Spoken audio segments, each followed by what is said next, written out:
Upna session is called to order. Welcome to all the participants. Thank you very much for making your time available to join us this afternoon. Theme of today's session is changing international order and new challenges of peace and multilateralism. We have today a keynote speaker and 4 presenters and 2 discussants, quite a number of speakers. So I would appreciate if our speakers can limit the intervention, if possible, sometimes 7 to 8 minutes, right? So that we can have at least more than 15 minutes for interactive dialogue after all the presentation. Today's session's purpose is clear. It is already written in the program book to review the characteristic of current international order and the challenges, new challenges. We already this morning talked a lot about these challenges, these changing international order poses to international community. And then we try to the best of our ability to explore the approaches, how we can address these challenges through the collective efforts, particularly through strengthening of United Nations and multilateralism. Without much ado, I first would like to invite the President of World Federation of United Nations Association, Ambassador Sugil Park, to the podium for welcoming address. Please, 포디움 같이 하시죠. 예. 거기 편하시면 여기서 하셔도 되고. 예. 예. 예.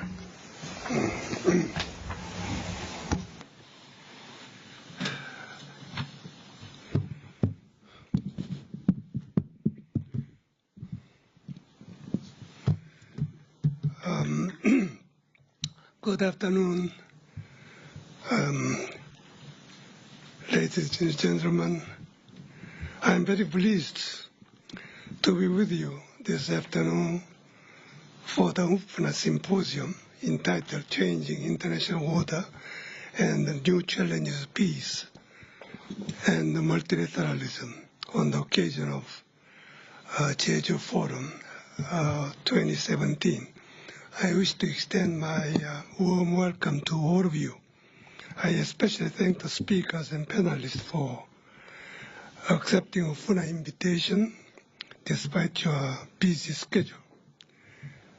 This annual symposium is the 3rd series of its kind hosted by the World Federation of United Nations Associations in collaboration with the Jeju Forum. UPNA, which I represent, is a global non-profit organization, as you know, representing and coordinating a membership of over 100 national United Nations associations. And there are thousands of constituents across the globe, guided by our vision of stronger and more effective United Nations. We work hard to strengthen and improve the effectiveness of United Nations. We organize this symposium as part of our advocacy activities to reflect on growing dangers posed by worsening trend of development in international order in recent years and highlights the need for renewed commitment and support to the cause of United Nations and multilateralism by focusing on major issues affecting world affairs. This event intends to help identify desirable approaches to international peace in order to effectively address new challenges and opportunities. Today, international order is undergoing significant changes. America's first policy of the new U.S. administration, rising China and its greater assertiveness, Russia's revanchist politics, and Japan's history, revisionism, Brexit, emerging new nationalism, and the intensifying competitions among major powers. All these changes present us with greater uncertainties and unprecedented challenges of multiple dimensions. Be it American or Chinese or Russian, individual states' national interest first policy can't be a constructive vision. Prioritizing one's own individual national interest without regard for the interest of others, and thereby putting one's own individual interest above the common interests of the global community cannot be a vision with which we should build a more prosperous and secure global community. Without a common vision of mutual respect and the balance of interest, it will only bring about more competitions or even conflicts. It would be a recipe for more tensions and instability, and thus create no sustainable peace among nations. Illusion of commitment to a rule-based international order and multilateralism is another source of serious concern. Syria remains to be a serious trouble spot. The continuing inaction on the part of UN Security Council is risking to become a new normal. Ukraine continues to pose a grave challenge, undermining the very foundation of the United Nations system. The unprecedented challenges by great power to fundamental principles of the UN Charter shall entail lasting implications for the future of the United Nations and the international order, exacerbating defiance of North Korea to global nuclear non-proliferation norms and security ridicules the authority of the UN and its Security Council. Under these circumstances, the importance of the rule of law and the principle of international norm and justice can be overemphasized.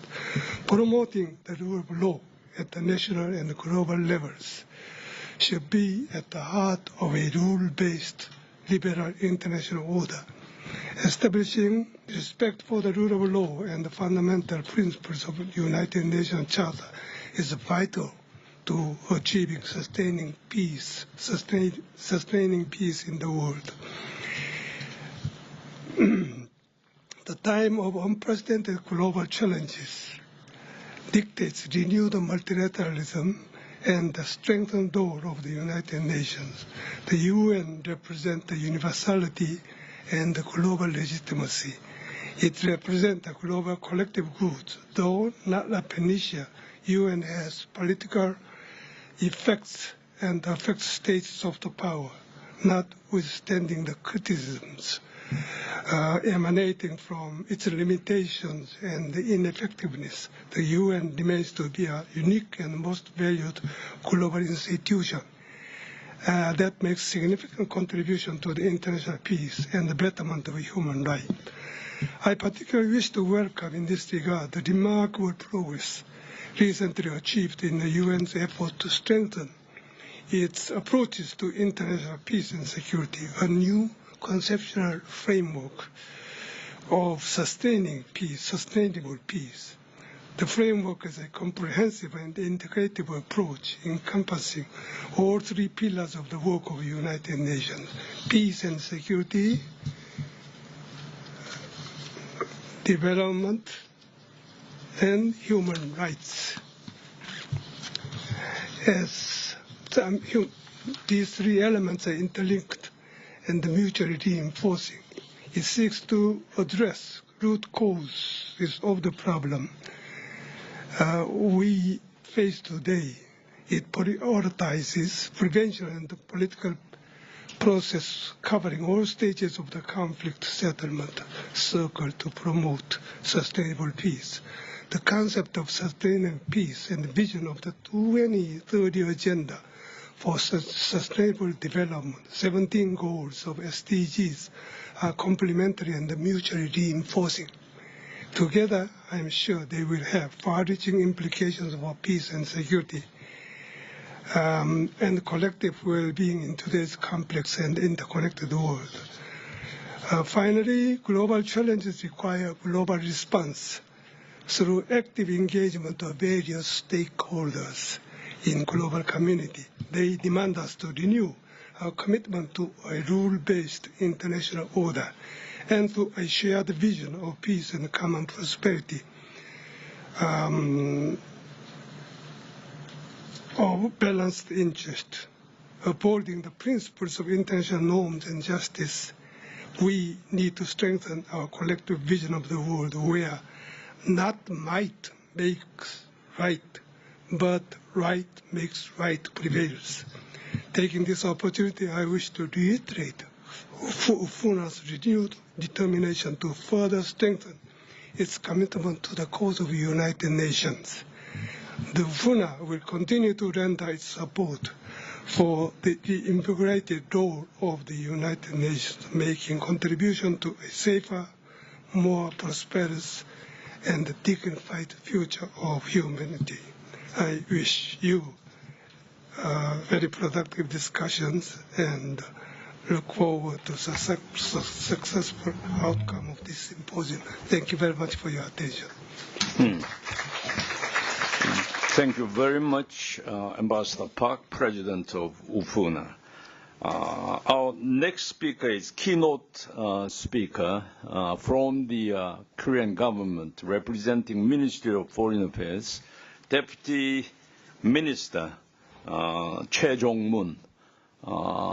He is career diplomat. He served as ambassador to Sri Lanka and various diplomatic posting, including New York, United Nations. Ambassador Che, floor is yours.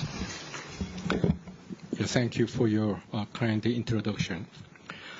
And good afternoon. Ambassador Sugil Park, President of the World Federation for the UN Associations, UFNA, Ambassador Chang Bum-jo, Vice President, and distinguished panelists and guests, ladies and gentlemen. I'm pleased to join you this afternoon and appreciate UFNA for inviting me to this meaningful event. I also would like to extend my warm congratulations to Ambassador Park and his staff for successfully organizing this session. The session topic, Changing International Order and New Challenges of Peace and Multilateralism, couldn't be more timely and relevant. At no point of time over the past decades has the world faced such a tumultuous time as today. Prolonged armed conflicts and persistent terrorist attacks have pushed countries like Syria, Libya, and Iraq to the brinks of their own survival.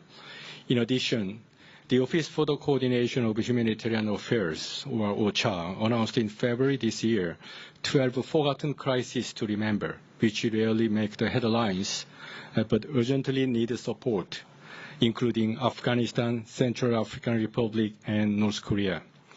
During just several days alone, we had to witness a series of terrorist attacks happening around the world, from a concert hall in Manchester to a diplomatic compound in Kabul. The number of refugees surged to 21 million, and 65 million people were displaced against their will. This is the highest number since the end of World War II. Also, a record 130 million people rely on humanitarian assistance for the very survival. And we have a long list of other global challenges. They range from WMD proliferation to climate change to pandemics. North Asia is no exception in such a turmoil. Geopolitics is coming back. Old and new issues are coming up simultaneously among the countries in the region. As we are all aware, They include the history issues, territorial disputes, and environmental issues. The aggravating North Korean nuclear and missile threats are the most serious challenges to the region and beyond. According to a number of press reports, the rise of nationalism is aggravating the situation, which is further complicated by the so-called strongman leadership. This January, the Financial Times reported that the fashion for nostalgic nationalism became a global trend, and it will become dangerous when it slides into myth-making and hostility to outsiders. The paper warned against such leadership and nationalism combined. Under these circumstances, our expectation for the role of the United Nations-led multilateralism and the rule-based international order is naturally growing. Such expectation is also substantiated by the general view that the UN cannot be replaced by any association of the member states, let alone through the unilateral action of any particular nations. Indeed, the United Nations has so far been underestimated despite its track record of achievement in the areas of peace and security, human rights, development, humanitarian assistance, climate change, to name a few. Despite this achievement, however, it is high time to make the UN a more solid global governance to address the great magnitude of challenges that we are faced with today. In this regard, let me touch upon the two subjects, among others. First, the UN should be transformed into an efficient, accountable, and transparent organization. The UN has often been criticized for its bureaucracy, inefficiencies, mismanagement, and waste. Some even argue that the lack of effective action on Syria, sexual exploitation, and abuse in peacekeeping operations reinforce the belief that the UN is failing. Therefore, it is an urgent task to rebuild the trust in the organization by adjusting itself to adapt to a changing environment. Against this backdrop, we greatly welcome the UN Secretary General's initiative to reform the United Nations in 3 areas: peace and security, development, and management. We also appreciate the relentless efforts and accomplishments of his predecessor, the former Secretary General Ban Ki-moon, to reform the United Nations. So taking this opportunity, let me say a few words about Security Council reform. The structure of the Security Council has remained nearly unchanged since it was established more than 7 decades ago. Moreover, the two outdated concepts of permanency and veto are responsible for the Council's difficulty in keeping up with the ever-changing political realities. There is therefore a need to reform the Council to better fulfill its mandate of maintaining international peace and security. And there should be a general agreement across all member states to move in the direction of reform. It should not be an issue of division, rather it should be an issue that unites the member states. So it is against this backdrop that the Republic of Korea, along with other members of the Uniting for Consensus group, has proposed to create a new category of longer-term, non-permanent seats with the possibility of an immediate re-election. Second, in the middle of the complex challenges the world is facing, there is a need to pursue a holistic and comprehensive approach that integrates all 3 pillars of the United Nations: peace and security, human rights, and development. 1 year ago, UN member states adopted landmark resolutions that embrace the new vision of sustaining peace. This concept shifts away from confining peace building to just post-conflict context. Its focus is on prevention at all stages of the conflict cycle, before, during, and after, particularly by addressing the root causes of the conflict. Placing sustaining peace at the core of UN action requires to acknowledge the non-linear nature of conflict and to overcome severe bureaucratic fragmentation of the United Nations. It is evident that the nexus of 3 pillars of the United Nations, peace and security, human rights, and development, is crucial to address multifaceted conflict. Korea has long been a partner to the UN in preserving international peace and security. the country went through post-conflict transition in the early days of the United Nations, even before the concept of peace building came into existence. It is our belief that its journey in the past decades can take full advantage of its interlinkages with sustaining peace. As a chair of the UN Peacebuilding Commission this year, Korea is now working closely with the relevant bodies within and outside of the UN system to mainstream the concept of sustaining peace. In doing so, I wish that our own experiences in peacebuilding will serve as a valuable asset to advise on and propose integrated strategies for post-conflict peacebuilding. In closing, I'm confident that today's meeting will serve as a useful platform to explore ways to strengthen multilateralism, which will provide a way towards peace and prosperity. Thank you.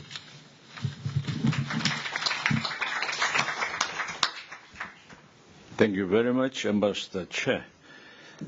Next, I would like to invite Professor Jin-Hyun Park, who is serving as judge of ITROS, International Tribunal of Law of the Sea, and he is teaching lifelong at Seoul National University Graduate School of International Studies. So, Professor Park.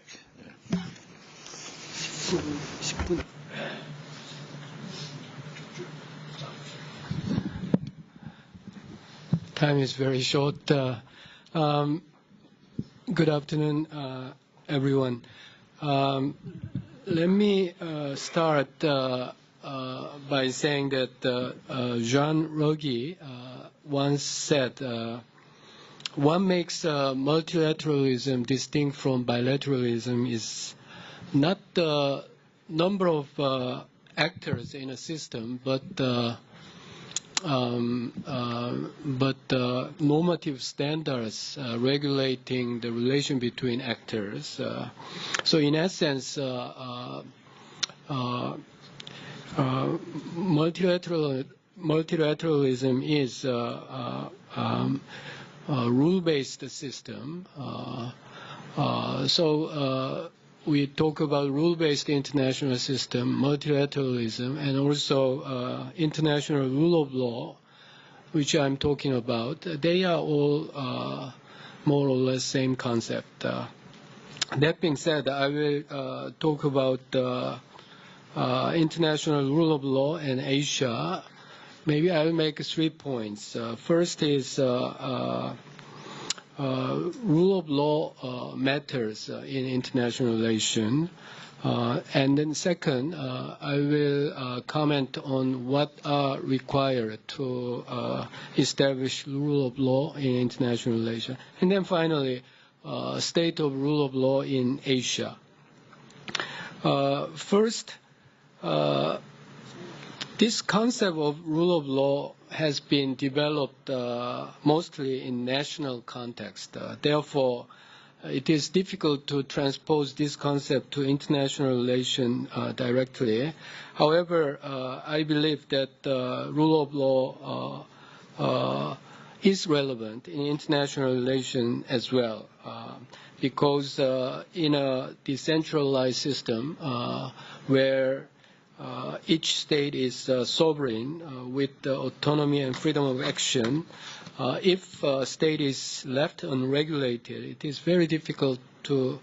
is not difficult to expect that the rule of force would prevail, inevitably leading to instability, conflict, chaos, and subjugation.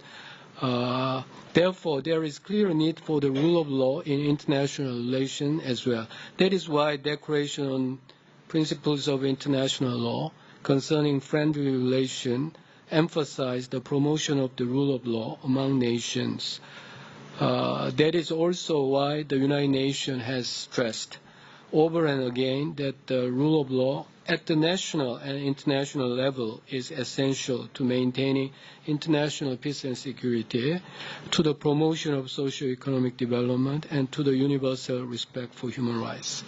So I think it is quite important for this rule of law is quite important for international relations as well.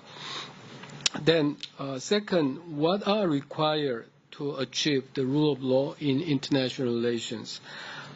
I can point out three elements. First, a well-developed body of laws. Second, well-developed institution to implement and enforce such laws. And third, a positive attitude of the members of the community toward rule of law. The first requirement, a well-developed body of law. I think there has been significant progress in this regard in the past several decades. Today, international law covers almost every aspect of international relation, and international law is certainly general in the sense that it applies on universal basis. While international law in its origin and in its early days was developed predominantly by European states, international lawmaking process today has become much more democratized. Second requirement, that is institutional arrangement. I must admit that this is an area where international legal system is relatively weak compared to the national legal system. However, even in this area, there have been some noticeable progresses. A myriad of international organizations and agencies have been established in the past to ensure the implementation of international legal norms. In particular, United Nations has played a leading role in protecting and promoting the rule of law at the international level. International dispute settlement system has been strengthened, especially with the multiplication of international courts and tribunals over the past 2 decades or so. We also witness the advancement of compliance and enforcement techniques in various fields, in particular in the fields of human rights, environmental protection, and arms control. Third and final requirement is the attitude of members of community, that is to say, states, toward rule of law. It is, of course, by no means easy to measure the attitude of states. However, it would be misleading to assess such attitude simply by examining whether a state is willing to submit its dispute to international courts or tribunal, or whether a state is willing to comply with the decisions of international organizations or agencies. What is more important than those matters is whether a state recognizes and respects international law in its everyday interaction with other states.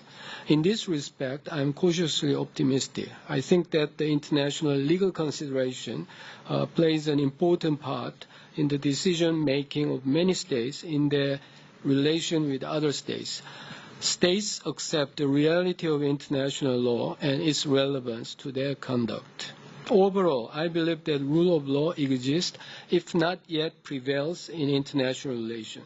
Certainly, the rule of law in international relations need to be further strengthened. The attainment of international rule of law depends, to a large extent, on national rule of law situation. Certainly, effective national rule of law is necessary for implementing international norms, but it is not sufficient to that end. While a stronger rule of law at national level will result in greater degree of compliance with international legal order, it will not strengthen the international legal order per se. I believe that concerted effort, concerted action to strengthen international institutions and to promulgate publicly international law, enforce it equally, and educate international law independently is also essential. Now, I'd like to make my final point about the rule of law in Asia. Of course, I must say that Asia is a vast region and encompasses more states and a larger population than any other region in the world. Asia also represents historical, linguistic, cultural, and religious diversity, as well as wide-ranging stage of political evolution and economic development. Asia indeed defies an easy definition. Therefore, it is very difficult to speak of Asia as a whole with respect to any subject, including this subject, rule of law. However, I think there have been many scholars stated that Asia lags behind than other regions in the world in terms of rule of law, and they pointed out the reason for that related to some cultural factors or historical experience of Asia and so on. However, I think rule of law has made a steady progress in Asia as well. One index in measuring rule of law in Asia is the disputes submitted to international adjudication. In the past, there have been few disputes involving Asian states that have been submitted to international adjudication. However, over past 2 decades, Asian states are more willing to resort to international legal approach to the problems or disputes they are involved in. Their confidence in international law and institution is clearly reflected in the number and nature of disputes that have been submitted to international adjudication over the past 2 decades or so. During this period, for example, 13 cases involving Asian states have been submitted to the International Court of Justice, and another 7 cases have been submitted to my tribunal, International Tribunal for the Law of Sea. Several other cases has also been submitted to arbitral tribunals, the latest example of which was South China Sea arbitration between the Philippines and China. Apart from the number of cases, their nature also demands some attention. Among those 20 cases, several cases brought before International Court and Tribunal deal with territorial dispute or maritime boundary dispute. These are politically very sensitive disputes, and a lot is at stake in this dispute. Despite this conventional wisdom that Asian countries really guard their sovereignty dearly, those states were ready to submit such sensitive dispute to third-party international adjudication. It is also noteworthy that, unlike in the past, Asian states, in fact, instituted proceedings against non-Asian states in the past 2 decades. There are several cases in which Asian states started legal action against non-Asian states, such as United States, Australia, United Kingdom, and Russia. This new activism of Asian states should be understood in a broader context of changes in international relations, also the successful economic development and political democratization in many Asian countries. In addition, it should be pointed out that Asian states are no longer outsiders in international legal system, international lawmaking or law applying process, but have become major stakeholders in international community. While they suffer from inexperience and the lack of expertise in the early periods of their participation in international institutions, many Asian countries today have overcome such initial difficulties, and commensurate with their growing economic and political power, Asian countries have thus increased their voice in international decision-making process, have consequently got over suspicion and mistrust of the international legal system. So I am quite optimistic about the future of rule of law in Asia. Of course, we still have a lot to go in many respects, but and also we hear that today we are entering into international system is entering into new uncertainty with wave of nationalism, isolationism, and also some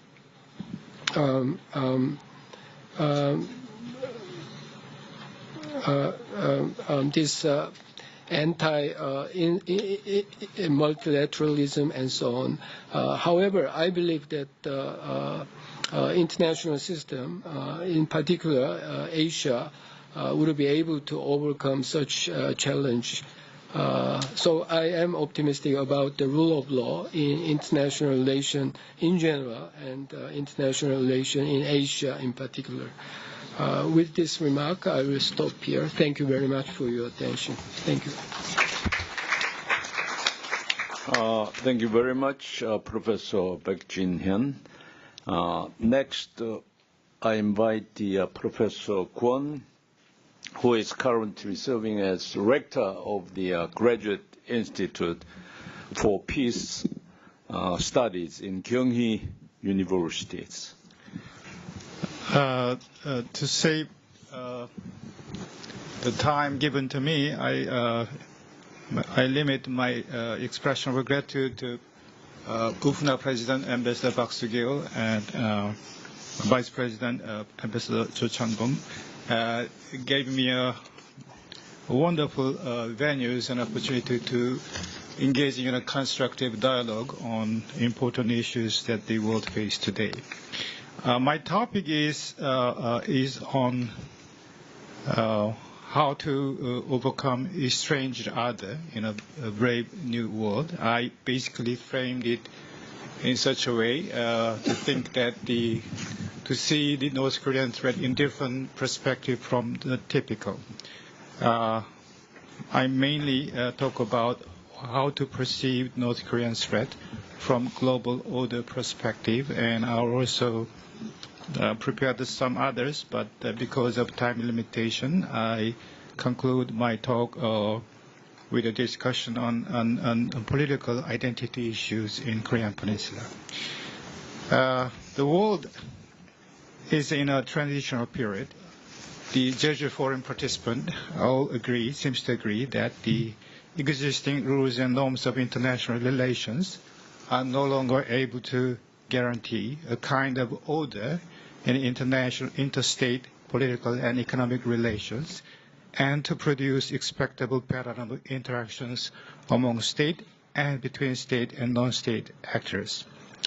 The rule-governed pattern of actions and interactions, some will argue, still account for a majority of international relations, but it is undeniably becoming an incontrovertible fact that unexpected or unheard of events are becoming ever more daily observables.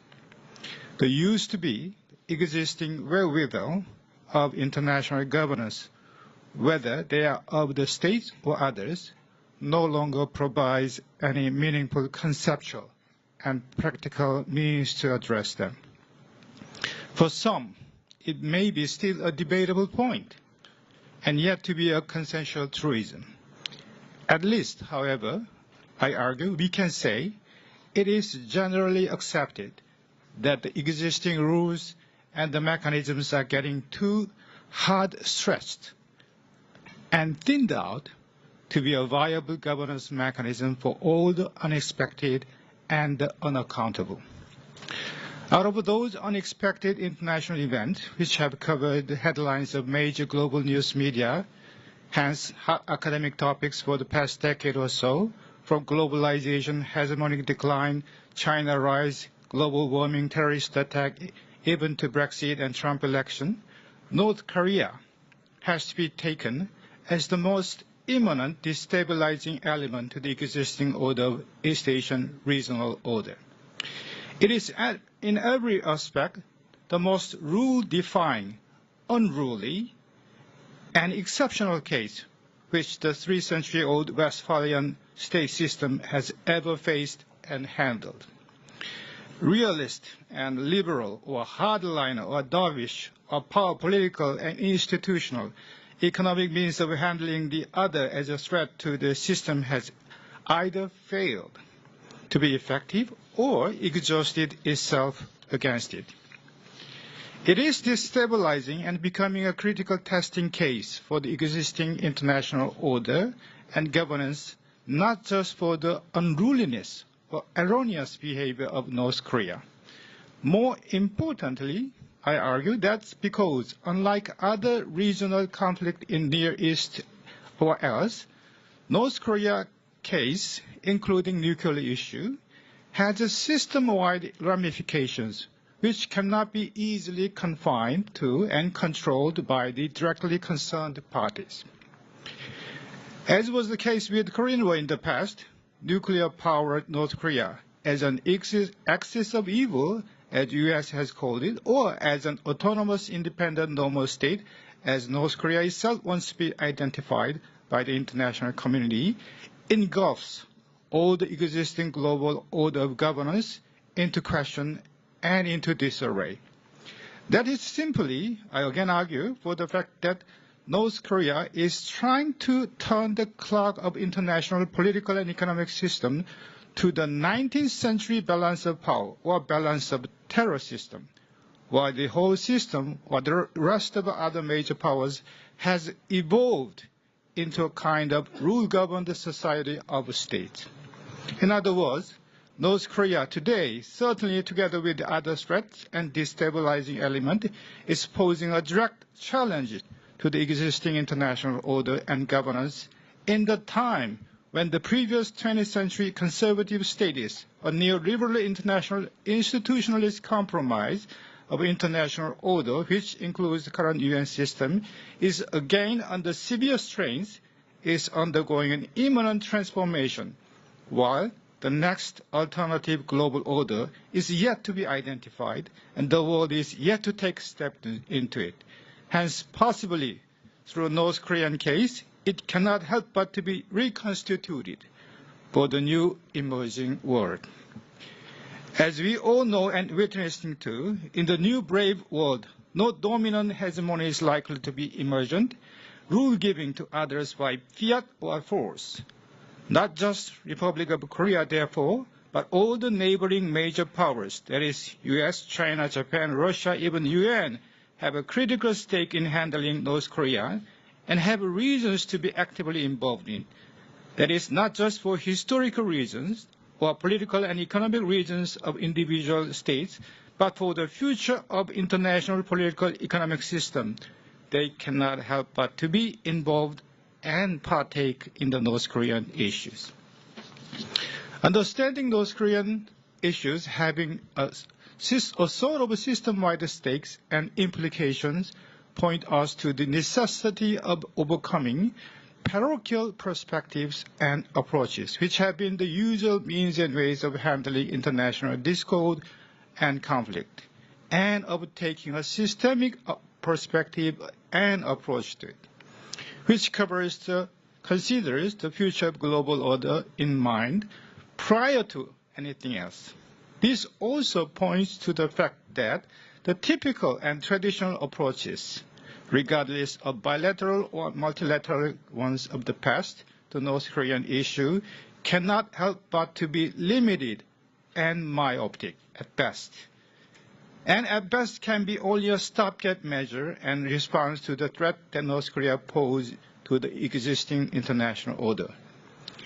In my view, to make the matters worse, the past and present approaches and policies toward North Korea might have put us in a perceptual and conceptual straitjacket, which in a sense has prevented all the concerned parties from seeing and recognizing as a different kind of phenomenon requiring totally different approaches and methods for any resolution or accommodation. In another sense, however, I argue that the systemic implication and stakes could provide an opportunity to think anew about it and allow us to take a more constructive and future-oriented approach to the North Korean issue than otherwise would be the case. Unlike the traditional approaches, which mostly concern the existing order and stakes in the game where North Korea plays, analogically speaking, North Korea plays a dirty hand, does not follow the rules, so the answer has to be kick him out or make him pay for it or change the rule to accommodate it, etc. It requires us to ask a different sort of questions regarding North Korea. I argue instead, what we have to ask first of all, what kind of a game we all want to play, and to do so, what needs to be done with us and with the game itself, and how to make a transition from existing one to the new game, etc. That is, how to reconstruct the order in the region and beyond anew and fresh. Has to be the first asked before specific North Korean threats are addressed in policy and diplomacy.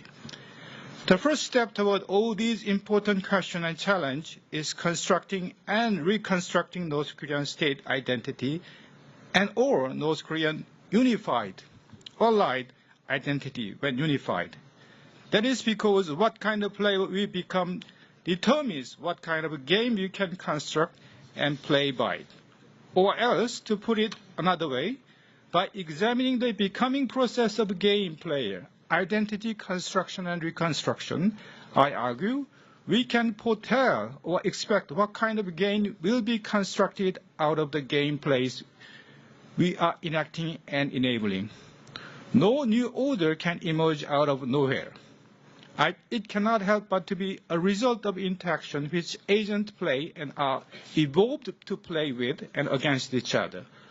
What I want to be is a constructive process which engages and is enabled by the rules, and I and others are in and play.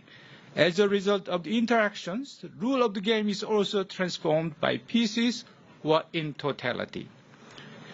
Is it and how much it will be the game changer, for instance, if North Korea is a nuclear power and recognized as such by the global community and other power holders in the system? If there is any room left for the existing rules of game to accommodate it without its fundamental structure and principles being compromised or sacrificed, then it can and will be found a way to do so, hence being handled away by the usual political, economic, and military means. But as we have witnessed too, it is becoming ever more unlikely to be so. The remaining question, therefore, is what kind of rules and games need to be reconstructed to allow it to be a normalcy again, or acceptable outlier case, at the least, within and by the new global order and governance. The new order will be based on only as a result of the identities all the other players agree to assume and play in accordance with the emergent rules, which again reflect the changing international environment and the ethos of the time. Unfortunately, for North Korea, the future cannot be just a return or a repetition of the past. It has to be created or reinvented anew by all the concerned parties. The game that it wants to be in as an additional player remains no longer the same game and will be changed into another one with its admission, even if it is possible. So that is mostly what I want to argue. But before my closing, if I have a few minutes, a couple of minutes? Yes. Then I want to say, as a closing, we have to reconfigure what kind of identities, political identities, we want to acquire as a unified Koreans and North Korea. We allow North Korea to acquire in the new emerging global orders. I want to add as a final, when and only when we succeed, or at least take steps in this direction, in this common identity reconfiguration in our own terms, can we persuade and encourage other powers to join in the governance order we create for our future peaceful and prosperous existence. We will be able to lead and pave the way for a new brave world, not being dictated or forced to be in by that of someone else. It is for sure that all the concerned parties together create a new order. There is a fierce competition. There will be fierce competition among them to make it in their own likings.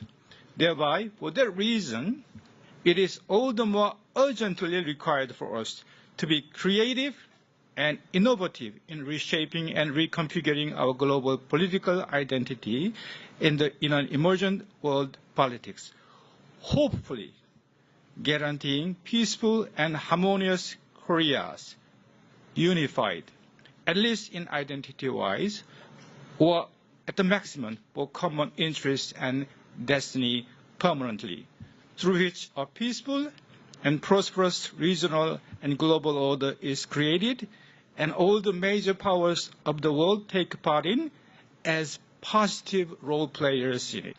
Again, hopefully, the new order is more just and fair to all the deprived and marginal peoples and the least developed countries, and to the environment human beings should dwell on for another millennium. Thank you very much. Thank you very much, Professor Kwon, for your statement, which is very rich and insightful. Next speaker is Mr. Hussein, representing UNHCR, the office in Seoul for US. Thank you very much, sir. Distinguished guests, ladies and gentlemen, first of all, I would like to thank our host, Bufuna, for providing UNHCR with this opportunity to speak at this very relevant forum on the changing international order. The topic is very timely and relevant both because of the extreme situation the world is facing with regard to refugee outflows, which are the highest on record since the end of World War II. And the reference to that has already been made by Ambassador Che. In such unusual times, all of us, including UNHCR, increasingly have to question whether we can continue with business as usual, which are the fundamentals, and which things do we have to change.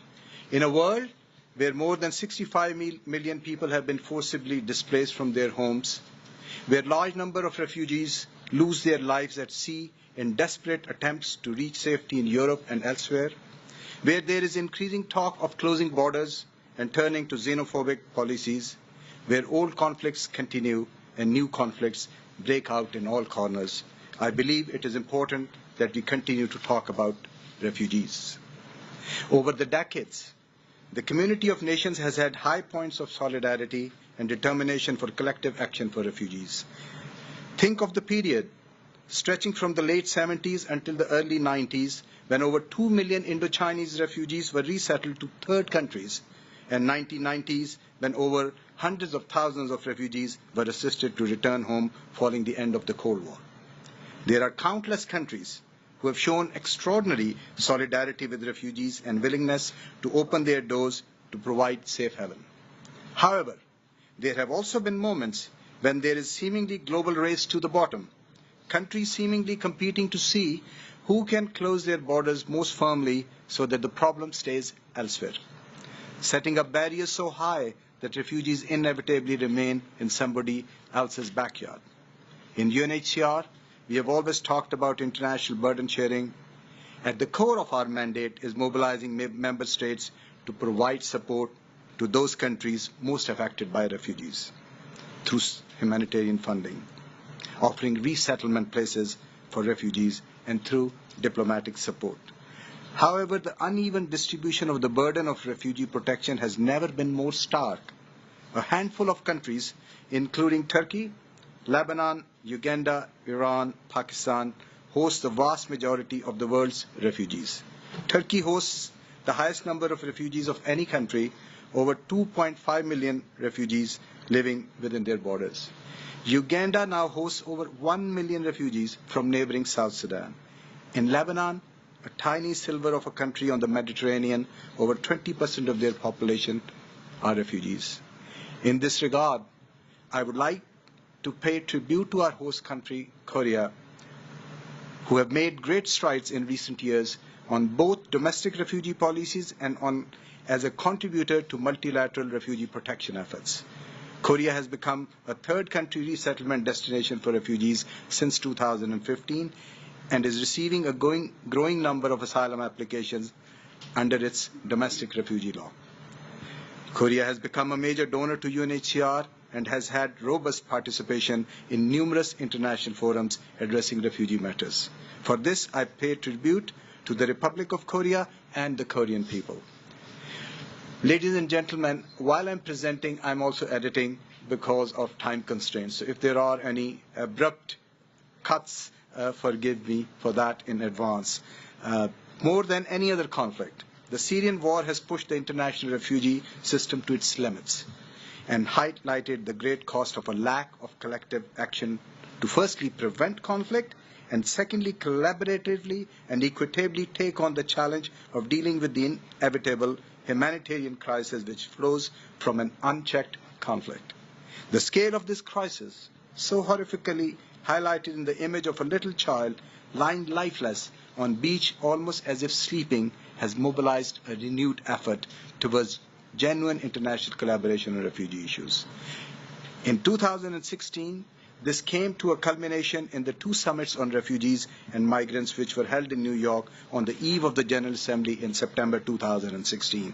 A historic document was passed, the New York Declaration on Refugees and Migrants, which represent a renewed, though not anew, a renewed multilateral commitment by the members of the United Nations General Assembly to the protection of refugees, to finding solutions for their plight, and to preventing refugee outflows in the first place. The declaration reaffirms the urgent need to prevent conflict and to address root causes of large outflows of refugees and migrants. It reaffirms a commitment to the principles of the 1951 Convention. The declaration also stresses the importance of collective action to address refugee issues and to move away from the not in my backyard approach, which can be a reflex response to large outflows of refugees. The New York Declaration calls for a predictable and equitable system of humanitarian financing and a systematic framework for response to all refugee situations. This is possibly one of the most critical multilateral endeavors on the agenda of the international community today, and in the era in which there is increasing, at times there is an increasing talk of isolationism and questioning of a rules-based international order. For UNHCR, we earnestly hope that this process will invigorate a new level of commitment to working together, not in isolation, but to address the global refugee crisis in not only the interests of refugees, but in our own vital self-interest as a human community. Thank you very much. Thank you very much, Director Hussein. Next speaker, Madam Paulson, representing Human Rights Office in Seoul, kind of field-based structure monitoring and covering North Korean nuclear, human rights issues, violation of North Korean human rights. So in addition to human rights, you want us to take on nuclear as well. Thank you, first of all, very much for giving me the opportunity to speak here today. I'm really pleased to have this opportunity. I think many of the previous speakers have already talked about the many challenges we seem to face today, whether it's climate change or fake news or alternative news or suffering of refugees around the world. So I will cut those parts of my speech. But since you mentioned that we are sort of a field-based part of the United Nations, I thought rather I would tell you a story about my son. When we were going here, he's 4, and I was saying to him, "Do you know what the United Nations does?" And he says, "Yes, it makes cars." And I said, no, the United Nations, it helps people. And so he thought a little while, and he said, "Yes, it helps people with their cars." So the reason I'm saying this is because this was his experience of the United Nations. The only, other than me, the only thing he'd seen was drivers coming and helping me with a flat tire and things like that. So going back to that, how do we get across what the United Nations actually does in such a complex situation that we're in today? I think is the much deeper question. Sometimes what we try to convey when we deal with these immense and massive and multi-pronged problems can be, I think, very hard to grasp for people who are not maybe inside the system, or people who don't see the difficulties and the challenges of what we face every day. And so from the UN Human Rights Office, my answer to that would be we need to continue to insist on the norms and the fundamentals that we've developed over the last 70 or so years. When we face challenges, we need to insist on those standards and norms even more, not go away from them, which sometimes is a temptation when the going gets rough. And so going back to that, the Universal Declaration of Human Rights, which recognizes the inherent dignity and equality of all members of the human family, and recognizes that this is the fundamental foundation of freedom, justice and peace in the world, is where we like to start that conversation.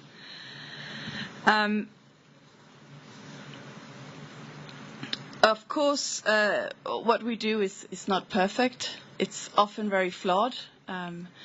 Humanitarian agencies ask for funding that they don't get. We don't have enough staff. Conditions in places we work in are sometimes dangerous, as we've seen in Afghanistan earlier this week. But we also feel that we actually do have an impact. And I think the situation in North Korea and how that is being addressed is one example of that. From our office's side, and of course this is part of something that's been going on for a long time, but from the United Nations Human Rights Office, 3 years ago or so, the Commission of Inquiry came out with a groundbreaking report, and actually one of the commissioners is right now speaking in another session, establishing that there were crimes against humanity being committed. So people look and they say, oh yes, it's been 3 years, the UN hasn't solved this yet, what are you doing? Well, I think we've done a lot. After that report, the countries of the Human Rights Council, later of the General Assembly, got together. They set up an office which is now functioning in Seoul, has been for 2 years. They've had some real successes, I think, small successes, but important ones. The DPRK in December ratified the Convention on the Rights of Persons with Disabilities, and they've invited, for the first time since 1995, a United Nations human rights monitor on persons with disabilities this time to come and have a country visit. Perfect? No, of course not. The person in question did not did not have free access everywhere, did not, of course, deal with some of the very fundamental big human rights problems that exist, but yet it's a step towards starting a human rights dialogue. We've had the DPRK deliver reports to the Committee on the Rights of Children and Committee on the Rights of the Child. Those reports, of course, are only pieces of paper until they are implemented, and we are very aware of that. But it does mean that a delegation from North Korea will go to Geneva, will be questioned by a panel of experts on those issues, and will have a dialogue. I'm an optimist, perhaps, but I think that these processes matter. They matter not overnight, but they matter in the longer and the bigger scheme of things.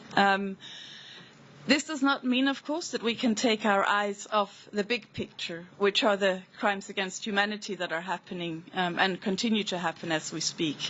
It is, of course, completely unacceptable that 3 years after this report came out, we still have tens of thousands of people in political prison camps. We have a lot of other detainees for various other crimes in unacceptable conditions. We have trafficking along the border. We have lack of access to food and health and other fundamentals, and severe restrictions, of course, on civil and political rights.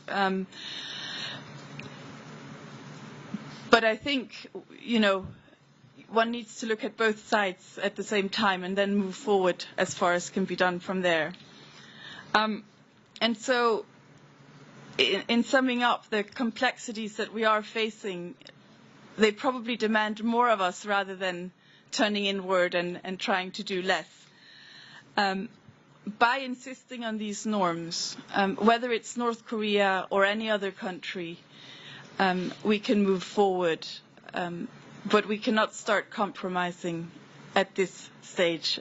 Thank you very much. Thank you very much. Undersecretary General Kim Won-soo. I think we have too many number of speakers to save time. Back and forth. I would prefer to say from here. And also, given the time limit, and I think maybe we have a greater number of speakers rather than the audience.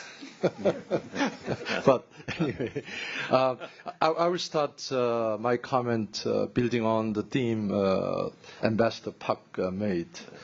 Global challenges require global solutions. And as most of the speakers agree, global challenges are rising. As Mr. Hussein compared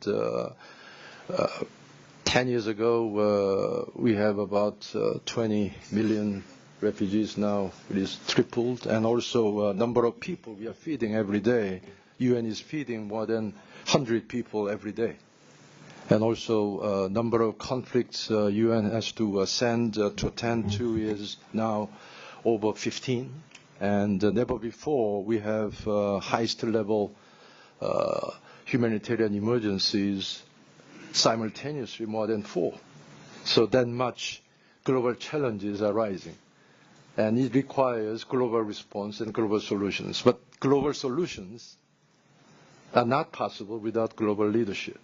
And global leadership is increasingly in short supply. And global leadership is required to mobilize global resources and to sustain global normative consensus. And although we have seen great advances in an important international agenda such as Sustainable Development Goals and climate change, but as a number of speakers have observed, we have seen very dangerous trends in the normative standards, race to the bottom, and also on a number of international normative agenda, we are now afraid to open up the consensus we have reached 20 years ago. On women agenda, Beijing consensus could not be reopened for negotiation because we are afraid if we reopen it now, the consensus level may go down, not go forward. So the global normative consensus is under stress. But of course, I agree very much with Professor Beck's point that we have to find a way to mobilize global public opinion so that they can influence leaders to upgrade political will, to strengthen normative standards, and also to help international system mobilize greater resources. But we are in a very competitive global financial resources situation. So international system has to meet the growing demand coming to us to feed more people, to protect more refugees, and try to prevent and keep peace in a greater number of conflicts with same level or diminishing level of resources. So the way forward for the international system is the combination of reform, as Deputy Minister Che said. We have to improve our efficiency and effectiveness. So, but that is not enough. And we need the help from our member states. And that has to be also reminded by the civil society. So we need coalition building with the private sector, civil society, and also with the business and industry for greater resource mobilization. And also we need sort of global public advocacy, advocating that global solutions are made and can be maintained in the enlightened national self-interest, as Mr. Hussein said. So unless we convince political leaders that global solutions are in their interest, we'll never be successful. And that's the challenge. We have to work with the civil society, global civil society, and there I see the role of World Federation of UN Associations is very crucial, because we need to bring civil society on our side so that they can influence their domestic political leaders to push for global solutions, which they have to see as helping them solve their domestic problems as well. So that's the challenge I see for the way forward. My last comment on DPRK issue, because also human rights and other challenges have been raised by Professor Kwon as well. I agree that we need to be creative and more flexible. But certain ideas can be, I hope, can be constructively and productively revisited, but with the international regime closely held in our mind. Because even considering, for example, North Korea as a nuclear power, that has to be built into the existing global non-proliferation regime represented by the NPT, the Non-Proliferation Treaty regime. And there, North Korea stands somewhere in between those 5 recognized nuclear powers and those who stayed outside of NPT from the very beginning. But North Korea is a very unique case. They were part of the NPT, and they tried to get out of it, which was not possible under the NPT regime. But now they demand being given a special status. But then, if that special status is being considered to be given to them, then it will open the Pandora's box for future proliferators. So we have to be very careful while we working constructively to devise a new order, but then it has to be embedded in the existing global normative standards. So those are my brief comments. Thank you very much. Professor Park. Thank you very much, Mr. Cho.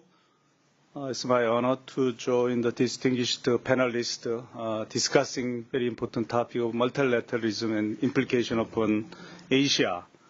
Every and each panelist already touched upon many important issues relating to the role of United Nations.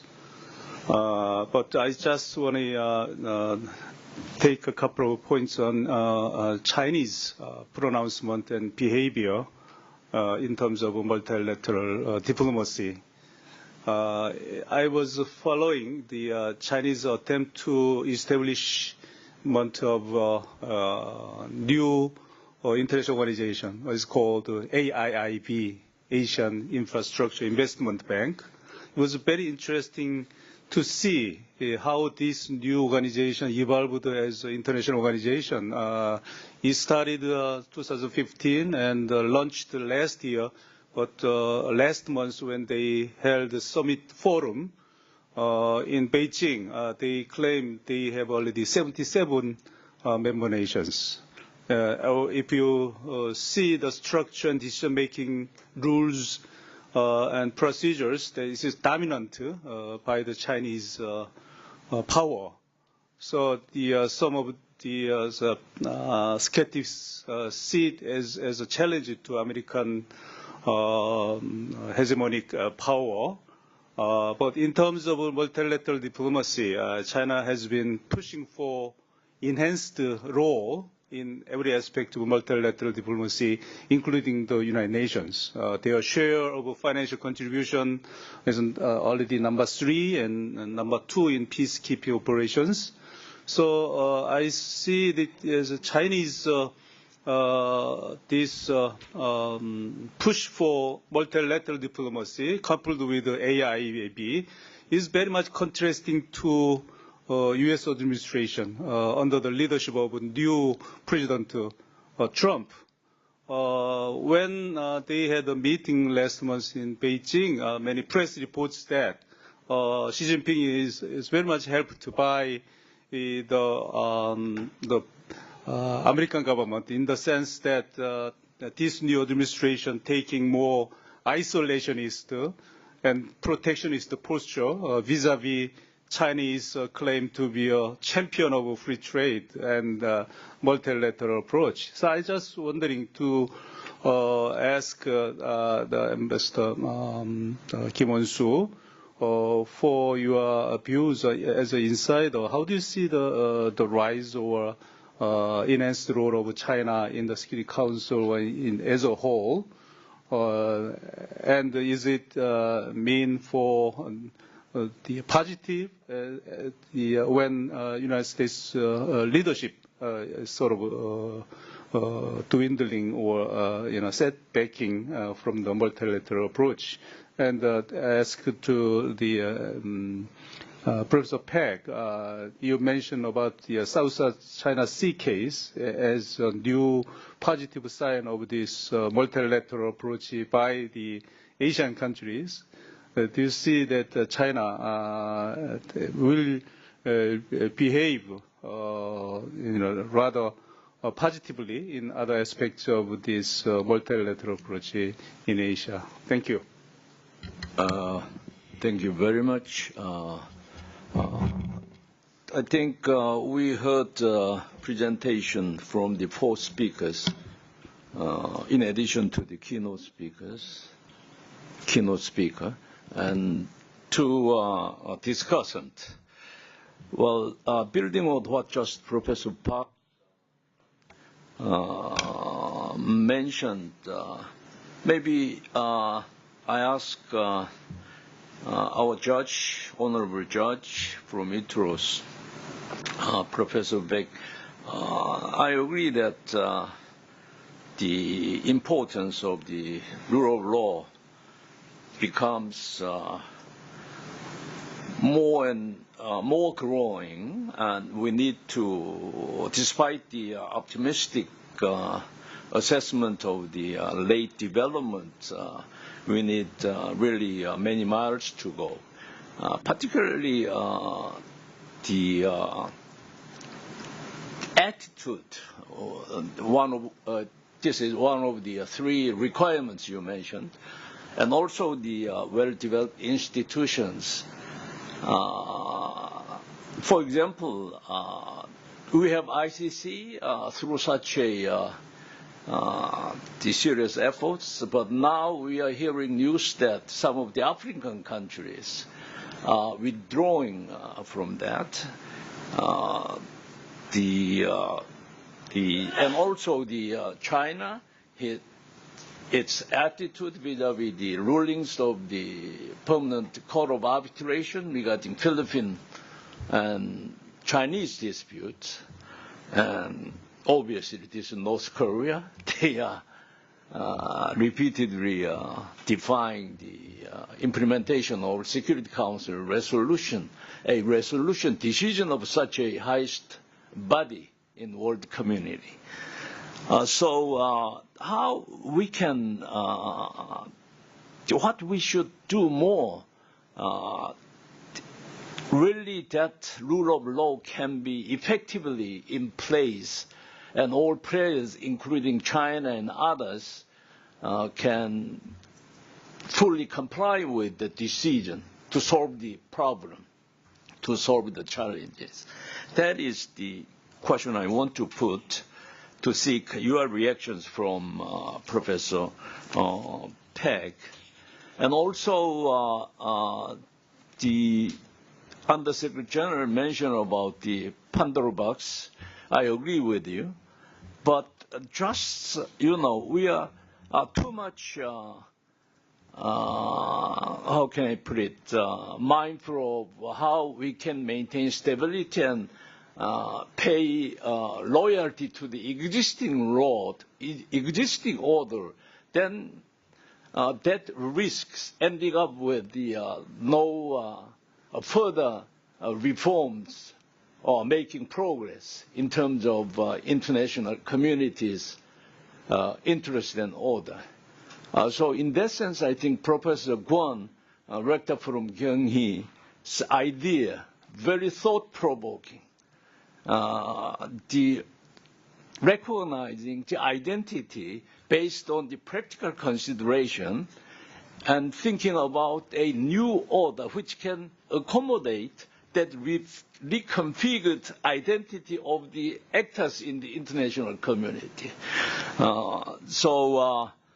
Anyway, I think international community should do more in unison to fill the gap between what we believe right and what the international existing order or reality would accommodate.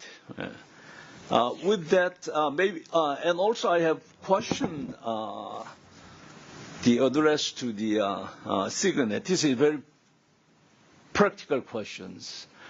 When I read your paper, it was very impressive in terms of highlighting dual approaches. While you pursued accountability when you deal with North Korean human rights violations, the COI report, their crimes against humanity. But at the same time, you mentioned also about the necessity of engagement to achieve actual progress in human rights situation in North Korea.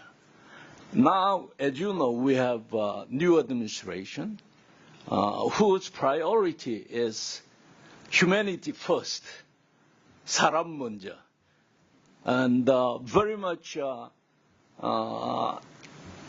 agonizing about how we can implement that vision and philosophy in actual inter-Korean relations. We have the serious challenges of the nuclear issues and challenges of the grave, systematic, and widespread violation of human rights. In such a situation, what do you think can be realistic role Korea can play through a new accommodation or new exchanges or engagement with the North Korea? You know that the public opinions are so sensitive to any change of the policies we had been familiar with for the last 10 years. So this is a time for change. What would be your advice from the the Human Rights Office? And also a question to Hussein regarding humanitarian the assistance. You obviously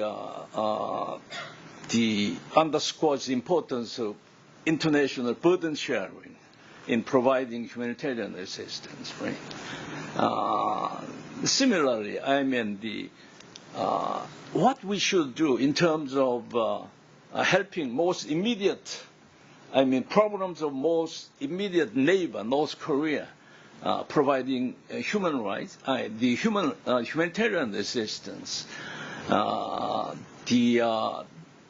kind of role we should play, and also in terms of the protection of refugees from North Korea. Is it sole responsibility of the Republic of Korea? We should accommodate them all in Republic of Korea territory, or on the basis of burden sharing, perhaps we would ask the United States, or I don't know, we have Australian here, such a vast territory of Australia and small numbers, so they can also participate in terms of the burden sharing, accommodating, and helping those refugees from, be it from Syria or North Korea. Right? I would seek your reaction to that point as well. Thank you. And Professor Beck, and you start first, and then let's hear the reactions from those my question is addressed. I had 8 minutes for presentation, so how many minutes for? Well, shorter better. Shorter better. I think I know that would be a issue you need a lot of time to discuss. But yes, I think the rule of law, even in domestic national context, is a really long-term process. I think it takes not several decades, but several centuries for rule of law to be firmly rooted or established. It's a really continuing process. If you look at what is happening in the United States, even in a country like the United States,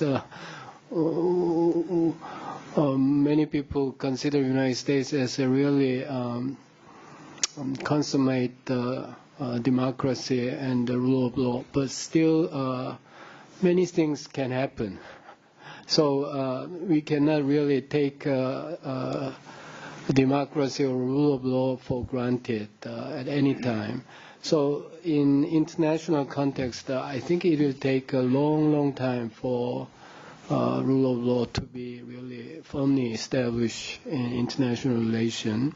But what I said was compared to, for example, 7 decades ago when United Nations was created, there has been really, to be fair, tremendous improvement, tremendous development in terms of rule of law, in terms of law itself, in terms of institution to implement and enforce this law, also in terms of attitude of states toward international law and international institution. Of course, as I said, we are entering into uncertain period. We have a rise of protectionism, isolationism, nationalism, and this sentiment of anti-international cooperation, international institution, and so on. These are worrisome, obviously, developments, but I think if you look at what the international community has achieved over the past 7 decades,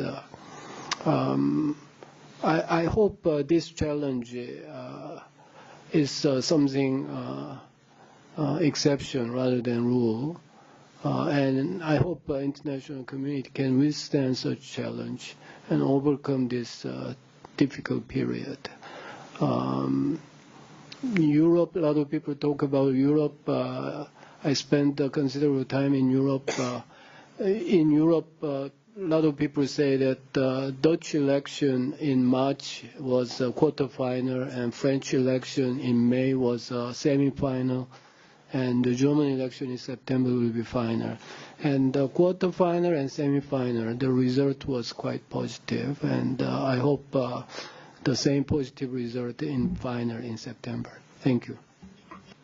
Thank you. Signe, you have... Sure. I'll try to be quick. Yeah. That was a big question, but Yeah. I can... of course, as within the United Nations, there's no question for us also as a human rights section that humanitarian assistance is absolutely crucial when people are starving and when lives are at risk. That does not contradict anything of human rights. What we do say in the UN is that those parts of the UN that do provide humanitarian assistance, like UNICEF, UNHCR to a certain extent, food program, Health Organization, they operate on what's called a human rights-based approach. That means they insist on knowing where the goods they deliver go. They do unannounced checks. They get feedback from civil society and others who may be critical of the programs.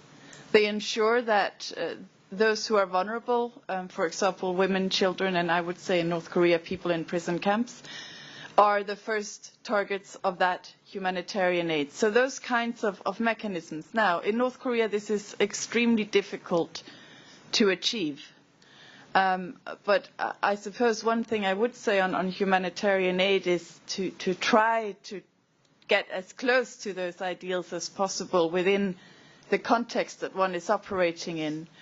And again, you get into, when you talk about Korea versus this multilateral aid efforts, of course, Korea has a special, South Korea, I'm talking about, ROK, has a special relationship with DPRK too. So this also plays into all of these dynamics, I think. Do you go and, as the Korean government, give through World Food Programme, or do you disperse through your local organizations? So that's one thing. The other thing I think is when we do engage in humanitarian assistance, let's be brutally honest about what we're doing internally.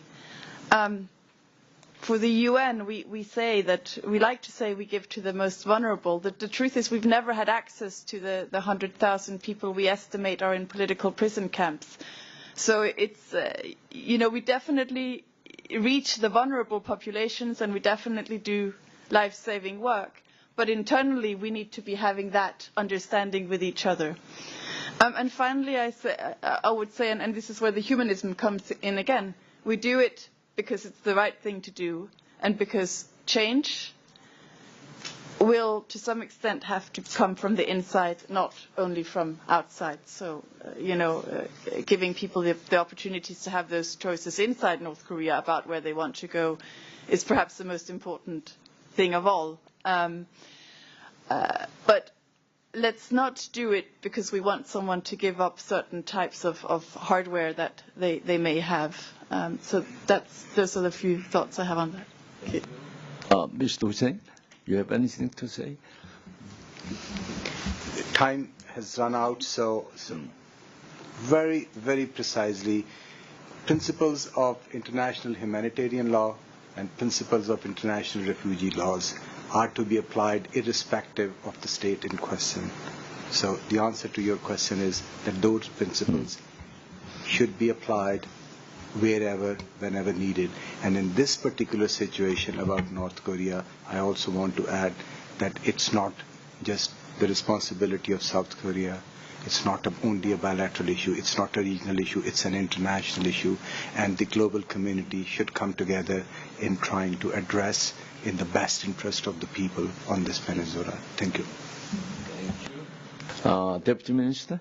Let me take just 1 minute. I'd like to clarify the official position of the Korean government on humanitarian assistance, particularly to North Korea. No, we don't mix politics with humanitarian assistance. There's no question about it. We don't give any political consideration to the humanitarian assistance to North Korea. But looking back, 2016, last year, the reality on the ground, the Korean Peninsula was extremely unfavorable, and we couldn't find any the good timing or good opportunity to offer humanitarian assistance to North Korea. In the middle of the 2 rounds of nuclear tests and 24 launches of missiles, we couldn't find any time. But again, we don't we separate the humanitarian assistance from politics, and we will see what we can do for this year. Thank you. Thank you very much. Very encouraging clarifications. Undersecretary General, about question about the constructive destruction of international order. I'm very much for it. But as we are living in an imperfect international order, living with the imperfect international order, the only point I want to make for caution is when we destroy something.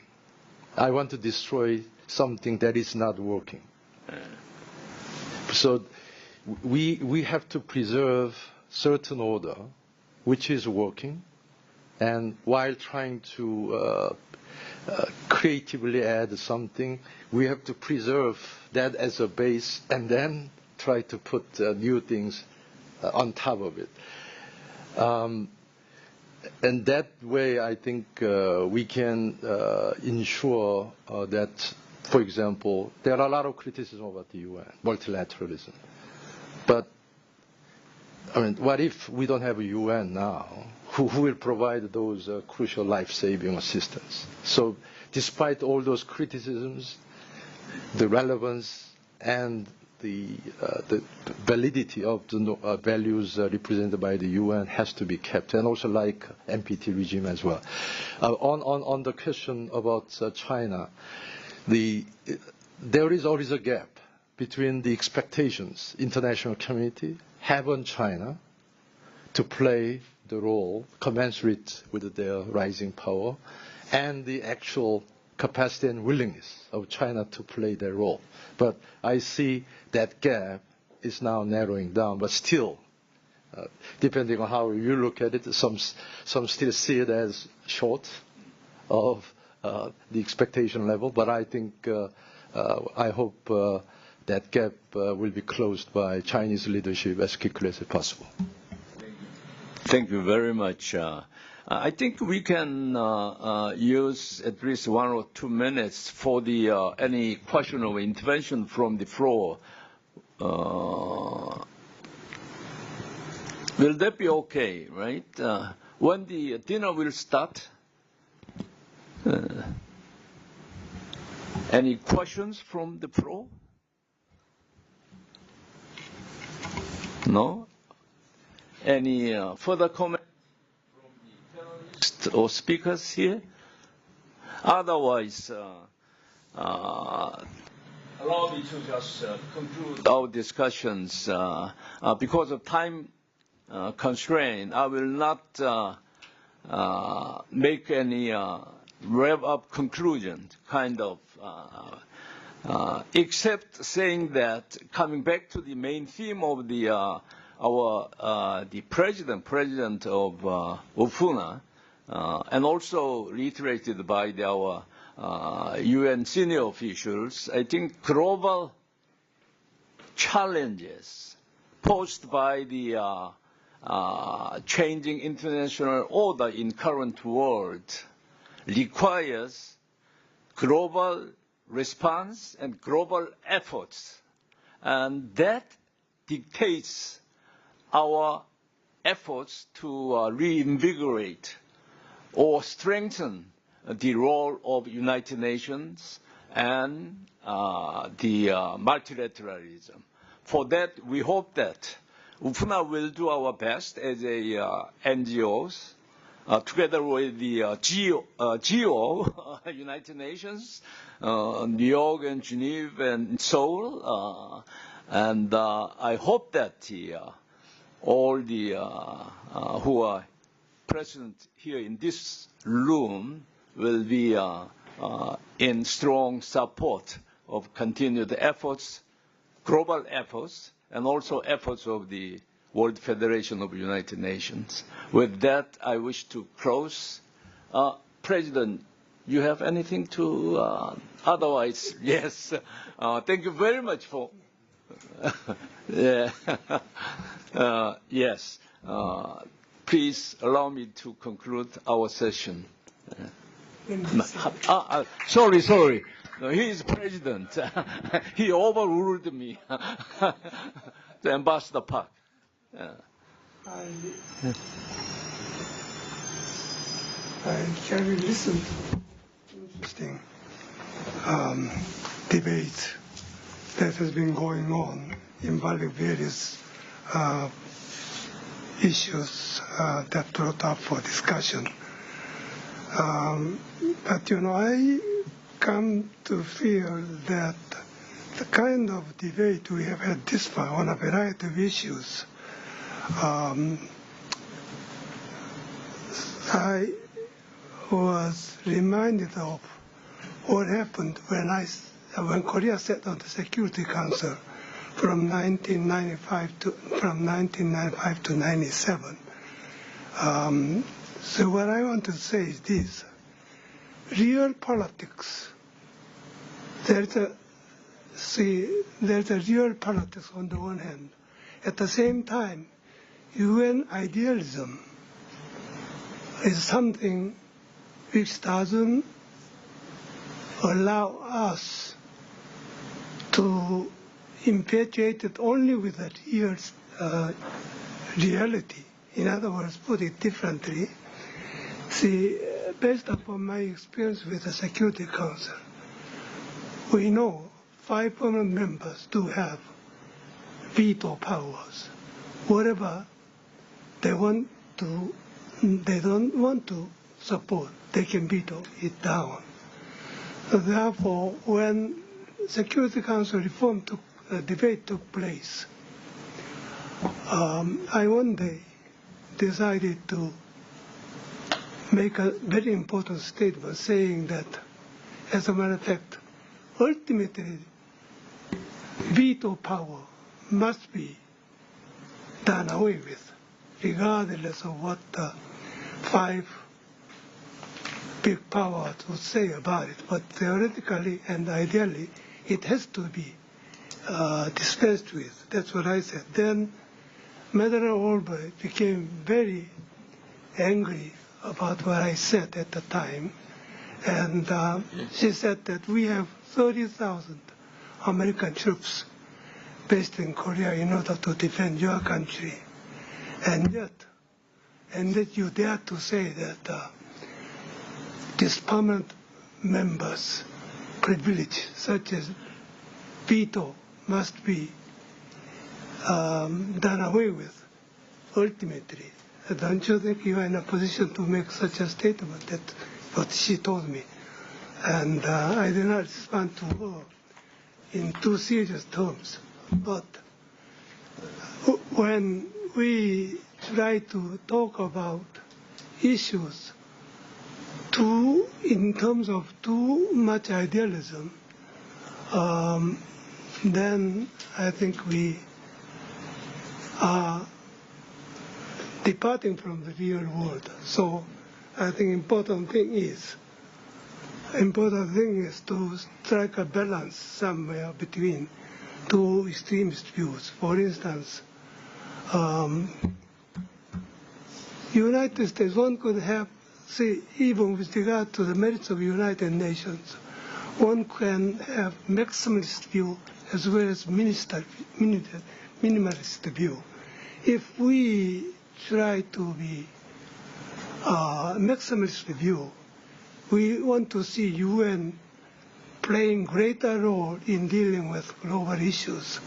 But that can't be done because of the limitations imposed upon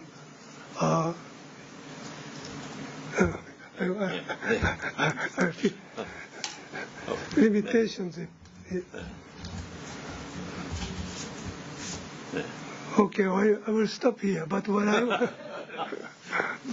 but I want to say is this: see, United Nations realism is there, but at the same time, real politics is also there. Therefore, unless we are ready to make a compromise,